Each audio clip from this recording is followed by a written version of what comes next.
تمام تعریفیں اللہ تبارک و تعالیٰ کے لیے۔ صلو علی الحبیب صلی اللہ تعالیٰ علیہ وسلم۔ السلام علیکم ورحمۃ اللہ وبرکاتہ۔ سامعین، آپ نے سنا جلال الدین قاسمی کی کم عقل والی دلیل کہ امام بخاری مقلد نہیں تھے۔ یہ جلال الدین قاسمی کی نا وقفی اور کم مطالعے کی کمی کی بات ہے، کیونکہ انہی کے بڑوں نے امام بخاری رحمہ اللہ کو مقلد لکھا ہے۔ اور سامعین، میں بتا دوں کہ مجتہد کے کئی قسم ہیں، ایک نہیں بلکہ 6 قسم ہیں، اور وہ ہے مجتہد فی الشرع، مجتہد فی المذہب، مجتہد فی المسائل، اشاب تقریز، اشاب ترجیح، اشاب تمیز۔ میں نے یہ اس لیے بتایا کیونکہ قاسمی نے کہا کہ امام بخاری جو تھے وہ مجتہد تھے، مقلد نہیں تھے، اس لیے میں نے یہ 6 الگ الگ قسمیں مجتہد کی بتائی ہے۔ اس کی ڈیٹیل انشاءاللہ عز و جل میں اپنی اگلی آڈیو میں بتاؤں گا، اور میں نے یہ 6 قسمیں یہاں پر کیوں بتائی ہے، امام بخاری کس معنی میں مجتہد تھے، کس معنی میں مقلد ہے، انشاءاللہ عز و جل وہ میں آگے بتاؤں گا۔ یہ جلال الدین صاحب کی عقل کے اوپر سے گیا ہوگا، یا انہوں نے تحقیق کی ہوگی تبھی ان کے اوپر سے گیا ہوگا، یا تو انہیں سمجھ میں نہیں آیا۔ آسان سی باتیں انہیں سمجھ میں نہیں آتی، اس لیے بیچارے بڑے بیچارے، بہت بیچارے ہیں، یہ خالی بک بک کر گئے۔ اور انشاءاللہ عز و جل ابھی میں بتانے والا ہوں کہ ان میں سے ان کے کتنے بڑوں نے امام بخاری رحمہ اللہ کو شافعی لکھا ہے، کئی لوگوں نے تو امام بخاری رحمہ اللہ کو حنبلی تک لکھا ہے۔ آئیے میں انشاءاللہ عز و جل شروع کرتا ہوں۔ سب سے پہلے نواب صدیق حسن خان نے امام بخاری کو شافعی بتلایا۔ دیکھیے ابجاد العلوم جلد 3 صفحہ نمبر 126 تا 127۔ اسی طرح امام کسلانی نے امام بخاری رحمہ اللہ کی صحیح بخاری کی شرح میں ارشاد الساری میں امام بخاری کو شافعی نقل کیا ہے، دیکھیے جلد 1 صفحہ 33 پر۔ اسی طرح حضرت شاہ ولی اللہ دہلوی رحمۃ اللہ علیہ نے بھی ان کو شافعی قرار دیا ہے، حوالہ انصاف صفحہ نمبر 50۔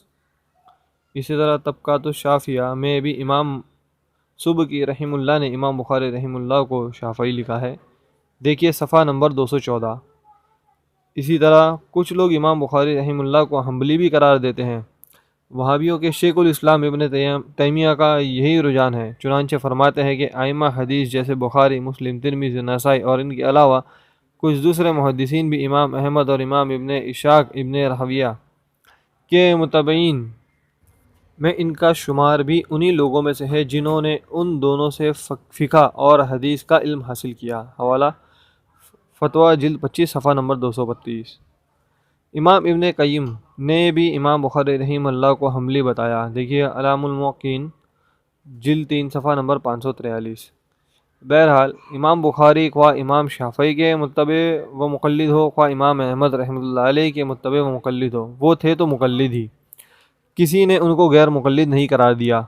اس لیے امام بخاری رحمہ اللہ کے بارے میں یہ کہنا کہ وہ غیر مقلد ہے، یہ بلا تحقیق بات ہوگی۔ اور اگر ان کو مقلد نہیں بتایا بلکہ مجتہد مطلق قرار دیا جائے تو وہ ایسے مجتہد تھے کہ ان کی فقہی مسلک کو امت نے قبول نہیں کیا، اور نہ اسلام کی تاریخ میں امام بخاری رحمہ اللہ کا کوئی متبع یا مقلد نظر آتا ہے۔ امام ترمذی رحمہ اللہ نے امام بخاری رحمہ اللہ کے خاص شاگرد تھے، وہ حدیث کے سلسلے میں تو امام بخاری رحمہ اللہ کی رائے اور ان کا قول نقل کرتے، مگر فقہی مذہب کے بیان میں ان کا کہیں ذکر نہیں کرتے۔ یعنی خود امام ترمذی رحمہ اللہ کی نگاہ میں بخاری صرف محدث تھے، فقہ میں ان کا الگ سے کوئی مذہب نہیں تھا، بلکہ وہ یا تو امام شافعی رحمہ اللہ کا قول اختیار کرتے ہیں یا امام احمد بن حنبل رحمہ اللہ کا۔ البتہ علم حدیث میں وہ مجتہد تھے اور ائمہ حدیث بھی ان کا مقام بلند تھا۔ اور اب آخر میں بطور لطیفہ یہ بھی سن لیجئے کہ اگر آپ ان کو یعنی امام بخاری رحمہ اللہ کو غیر مقلد بھی قرار دیں گے تو اس زمانے والے غیر مقلد نہیں تھے، اس لیے کہ اس زمانے کے غیر مقلدوں کا مذہب یہ ہے کہ ایک مجلس کی 3 طلاق 1 ہوگی، اور امام بخاری کے یہاں ایک مجلس کی 3 طلاق 3 شمار ہوگی۔ آج کے غیر مقلدوں کا مذہب یہ ہے کہ حالت حیض میں جو طلاق دی جائے وہ واقع نہ ہوگی، امام بخاری رحمہ اللہ کے یہاں واقع ہو جائے گی۔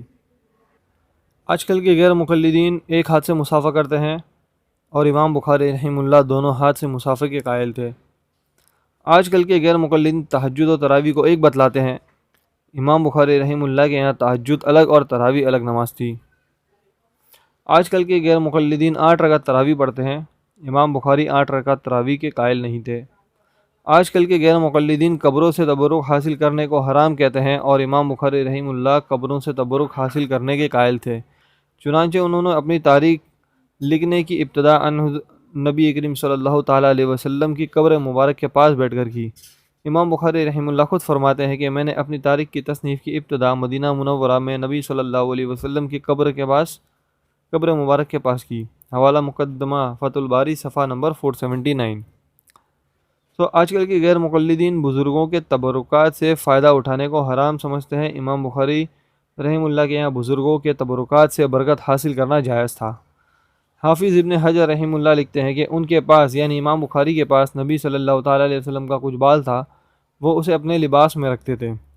دیکھیے مقدمہ فتح الباری صفحہ نمبر 482۔ امام بخاری شافعی غیر مقلدین کے نواب آف بھوپال نواب صدیق حسن بھوپالی اپنی کتاب الحتہ فی ذکر سیاہ ستہ کے صفحہ 121 پر امام بخاری رحمہ اللہ کے بارے میں لکھتے ہیں کہ علامہ سبکی رحمہ اللہ نے انہیں شافعی میں شمار کیا ہے۔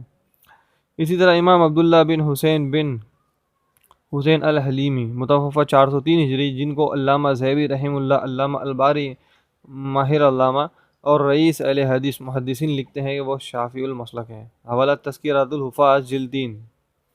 اسی طرح امام ابو بکر احمد بن محمد البرقانی رحمہ اللہ متوفہ 435 ہجری، جن کو امام ذہبی رحمہ اللہ، امام حافظ اور شیخ الفقہ اور محدثین لکھتے ہیں شافعی المذہب تھے۔ حوالہ تذکرۃ الحفاظ جلد 3۔ غرض امام بخاری رحمہ اللہ غیر مقلد بھی ہوں گے تو وہ آج والے غیر مقلد نہیں تھے، ان کا مذہب آج کے غیر مقلدوں سے بالکل الگ تھا، لہذا یہ ثابت ہوا کہ امام بخاری رحمہ اللہ مقلد تھے۔ اللہ تبارک و تعالیٰ سے دعا ہے کہ وہ ہمیں آج کل کے غیر مقلدوں اور ان کے فتنوں سے محفوظ فرمائے۔ آمین ثم آمین، اللہم آمین، وما علینا الا البلاغ۔ السلام علیکم ورحمۃ اللہ وبرکاتہ۔